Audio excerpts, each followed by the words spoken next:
Hey, what is going on, everybody? Jerma here with a Counter-Strike Global Offensive gameplay commentary. And before I get into this video at all, I gotta special thank somebody for this beta key.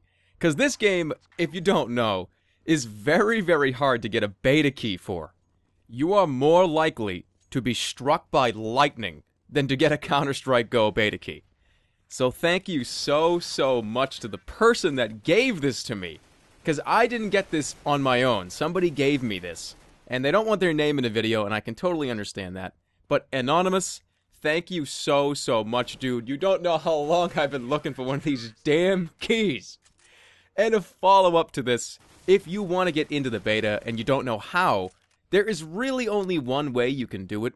You have to go to the Counter-Strike website, or I think you can do it through Steam as well. You have to do their survey. There's a Counter-Strike survey you can take, you fill it out, and you get put on the list, I guess.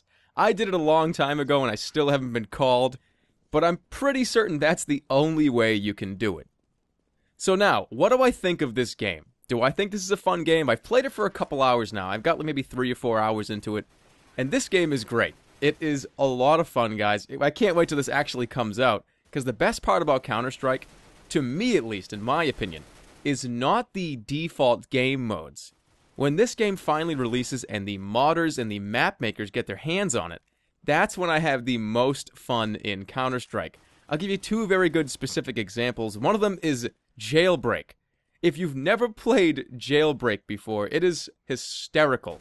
It is one of the funnest mods I've ever played in any game, and I probably dumped in, probably 100+ hours into CS Source's Jailbreak. And when they finally get their hands on it and they make CSGO Jailbreak, you better believe I'm going to be playing that a ton. I actually might do videos on that, to be honest. There could be some really funny content coming out of Jailbreak. Very briefly, I'll tell you what it is. I didn't even tell you what the hell the mode was. Jailbreak is, there's 2 sides. There's the prisoners and then the prison guards. And the whole goal is you're supposed to follow the rules as the prisoners. They open up the gates, and they go, "Prisoners, come out, everyone listen to me, and I want you all to walk 10 paces to your left, and Simon says jump." And if you didn't jump, they would just shoot you.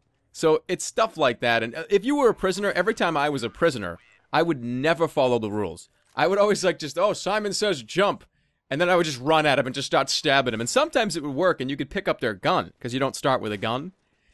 It's just crazy. Maybe I'll do a video. I don't even know. We'll see in the future. But other than Jailbreak, really, probably Ice World. I know there's going to be a new Ice World. There's always an Ice World in every Counter-Strike. So Ice World, probably Snow World. But there was a Snow World, wasn't there?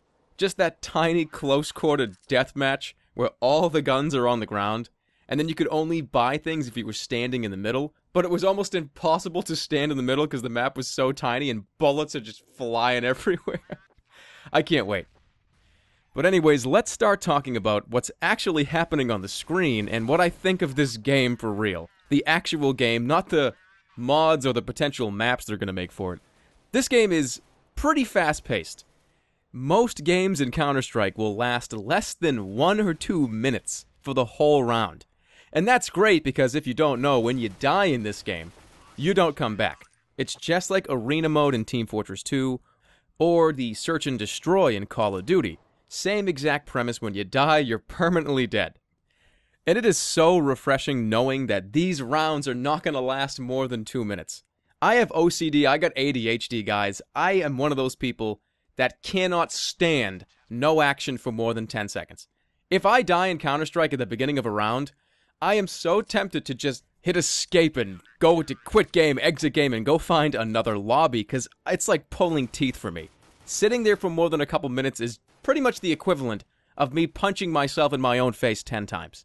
I don't know if it's like that for anybody else, but it's like that for me.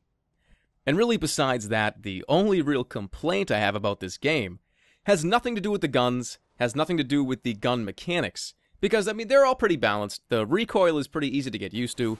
The reload times can be kind of slow on some of the weapons, and the AK-47's a little odd with its recoil, but for the most part, it's a pretty balanced game.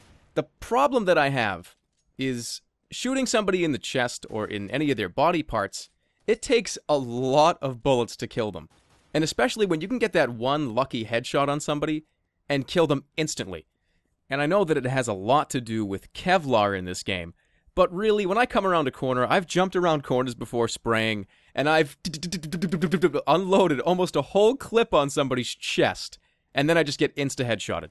And it's really discouraging, and I know I have to just practice up my aiming, get those headshots down, but it can get discouraging, especially when you get the jump on somebody. That's my only real complaint I have. So that is going to wrap up this particular video on CSGO. I'll leave you with a pretty gruesome headshot I got on somebody. So, hopefully you enjoy that, and I will see you guys all next time. So take care, everybody.